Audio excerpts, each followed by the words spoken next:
Hi అండి, నమస్తే. ఈరోజు బ్రేక్ఫాస్ట్కి దోశ వేస్తున్నానండి.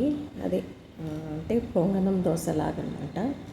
చూడండి, ఇక్కడ 2 కప్పులు బియ్యం పిండి తీసుకున్నాను. అదే చిన్న కప్పుతో ఒక ముక్కాలు భాగం శనగపిండి తీసుకున్నాను. ఒక ఆలు కట్ చేసి ముక్కలుగా మిక్సీ జార్లో వేసేసుకున్నానండి. చిన్న కప్పు పెరుగు వేసానండి. ఇప్పుడు వాటర్ పోసుకొని ఒకసారి మిక్సీ పట్టుకొని మళ్ళీ కొద్దిగా వాటర్ పోసుకొని మిక్సీ పట్టేసుకున్నానండి. చూడండి, ఇలా ఇది బౌల్లోకి వేసేసుకుంటున్నాను.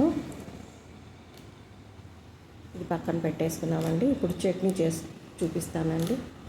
ఈ చట్నీ చాలా బాగుంటుందండి. మామూలుగా వేసుకుంటే బియ్యంతో వేసుకుంటే ప్లెయిన్ దోశలకి చాలా అంటే చాలా రుచిగా ఉంటుంది. ఎక్కువ చట్నీ తినేస్తారనమాట, అంత బాగుంటుంది. అన్నీ పచ్చిగా ఏం వేయించకుండా పచ్చివే వేయడమే అండి. బాగుంటుంది చాలా.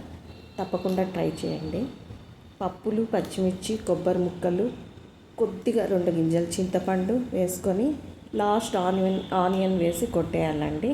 చూడండి, ఇలా ఉంటుంది. అయిపోయిందండి చట్నీ. ఇప్పుడు పిండిలో కొద్దిగా సాల్ట్, సోడా వేసుకొని కలిపేసుకున్నానండి. ఇప్పుడు వెజిటబుల్స్ వేసేసుకుందామండి. ఆనియన్స్, పచ్చిమిర్చి, కొత్తిమీర వేసుకున్నానండి. కొద్దిగా తురుముకున్న క్యారెట్ వేసుకొని దోశ వేసేసుకున్నాను. ఇది చిన్న దోశలు వేసానండి, ఎక్కువ నింపడానికి రాదనమాట.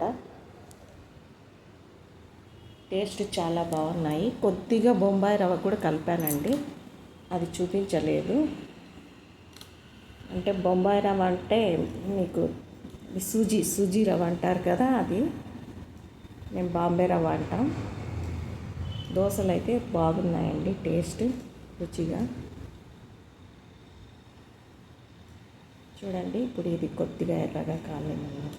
చూడండి, చట్నీ అయితే మాత్రం చాలా బాగుంటుందండి. తప్పకుండా ట్రై చేయండి. నచ్చితే లైక్ చేయండి, సబ్స్క్రైబ్ చేసుకోండి. Thank you for watching.